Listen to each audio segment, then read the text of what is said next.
So it's going to be, our roles will be changing, and it looks scary, but it's not that bad. Being there, done you're that. probably already doing a lot of the things that are and that's it. It's all just habit, and you know it.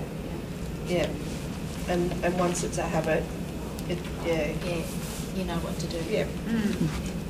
Now, the next document that I was just going to highlight, there's a guidelines. I've got one here. Sorry, here it is.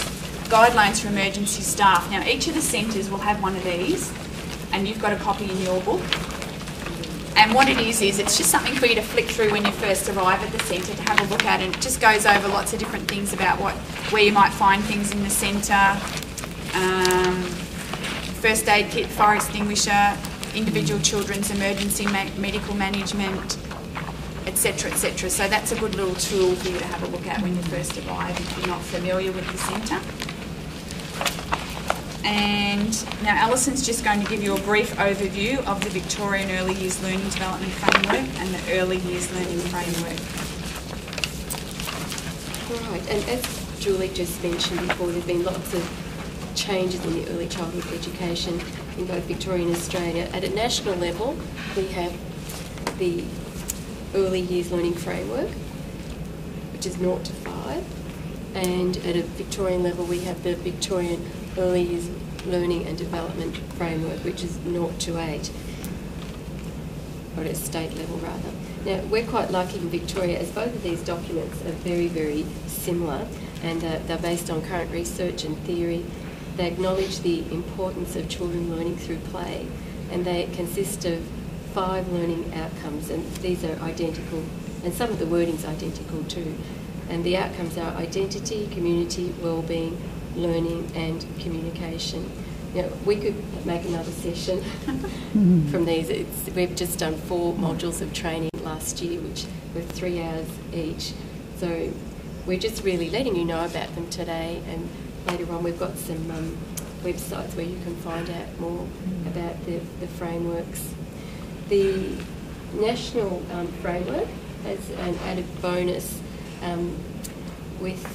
it includes how educators can promote learning, and that's quite a useful thing. Both frameworks they're really lovely to read. They're a beautiful document. They take on a holistic, family and child-centred approach. They're not only good for us as early childhood educators, but they're good for families and community members. They're basically a guide about how children grow, develop and learn, and as I said, with one of the most important aspects is that they support play-based programs. In many situations, what we provide for the children may not have changed, but there has been a change in the language that's used. So if you start to read the documents, don't be daunted by it. It's a journey for us all because there is a lot of change, but they're really lovely documents. I'll just quote something from a little booklet that I think sums it all up. I might not even have the little booklet here. Anyway, Joy Goodfellow, who wrote a little booklet just like this, talks about the Early Years Learning Framework. The goal is to enrich children's learning experiences through purposeful actions by educators in collaboration with children and families. So they're really trying to get us to think about what we're doing and in collaboration with the families. Okay, the last document that I'll just briefly mention are the Children's Services Act 1996 and the Regulations 2009. And I'm sure when you were doing your Cert 3 you would have touched base with those documents as well. And both of these documents govern so much of what we do at our services, so you need to be familiar with the content of both of those documents. And a lot of what we do relates back to those documents. For example, our sign-in and out books, our medication, our illness, our injury, all of those things, even our program, it all relates back to what's in the regulations in the Act. So if I could just add in, Julie, that's Judy's area. When we do an inspection, our inspection form really is a list of all those regulations that we're required to check off, you know, whether you're compliant or not compliant.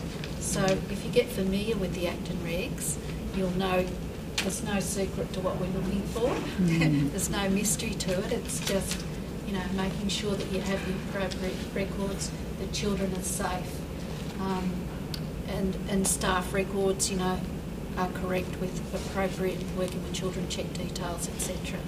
So that's why it's good to have a cluster manager manage your staff records, because you know they're going to be done, and the cluster managers do them very well. So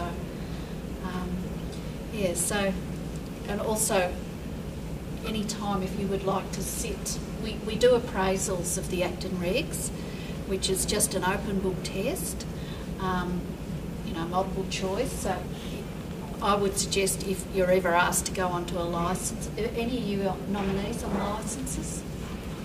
Yeah, one. Yeah. It's a good idea, or if you wanted to become an approved nominee, which is a higher level of responsibility next to the teacher, who's the primary nominee, we could sit a test if you know, if you would like to do that. It's just one thing that we could, you know, so that you're on the same page as the other staff, the full-time staff in the centres, so that it's not daunting for you. So that's an option, or you can just ring us up if you'd like any clarification. Right. Can I just Sorry? add to that? It's really important, so when you do your CPR updates and your anaphylaxis or anything that needs updating, that you get a copy of that through to our office, because that's exactly what Jed's talking about. When those sorts of things, we don't just chase those because we feel like it's actually a law Yeah, thing. it's us putting the pressure on. That's right. Now, I'm just going to zip through the next bit because Alison wants to have a chat as well. So this is essential information. So I feel like it's really hard because when you go into a centre, when you're relieving, you're only there 15 minutes before the children get there. So, like, how do you get all this information? I'm not really sure how that works. But anyway, you still have to try and do a bit of work perhaps beforehand, and, you know, you can be familiar with some things before you actually go in. But I would say that guidelines for emergency staff would be a really good thing to document, to actually flick through quickly while you're starting off. And then to perhaps ask for any medical conditions of any of the children. Does anyone suffer anaphylaxis, any allergies, any asthma? Who are the children? What do they look like? Where are their action plans? Where do you find the EpiPen? Where's the Ventolin? You know, who does what? You know, those sort of questions would need to be asked because, you know, they're the vitally important things that would happen. Just interrupt and say that I've only worked in about 6 kinder since it started, but at each one the staff gave me that information when I walked in. They were brilliant. Oh, good. Yeah. You don't have to go and look for it. They just have to lose the pamphlet and lose the children. Isn't that wonderful? I didn't change that wrong. That's great. That's good. That's what we're trying to, get everybody to do. So that makes it easier, doesn't it? It does. Yeah, exactly. Yeah. That's what Chris does. And the other thing is special needs children as well. Are there any children that have extra staff that work with them? You know, who are the extra staff? What are their hours?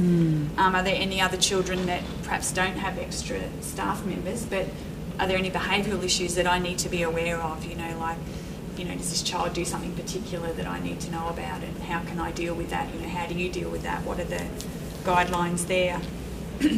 And normally up around the room you'll find the names of all the children, and perhaps if there's a parent on duty that day, there'll be a list of the, you know, what their duties are when they come on to help out.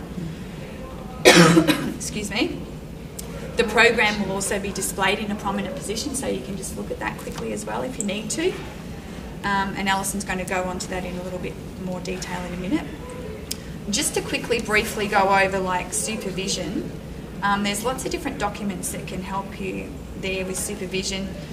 LNPA have got a policy, the department in the practice notes, but I think we really just, you know, because we're running out of time, we need to make sure that you ask the other staff members at their particular centre, what are the best ways of supervising the children here? Like, are there blind spots, you know, in the yard, etc.?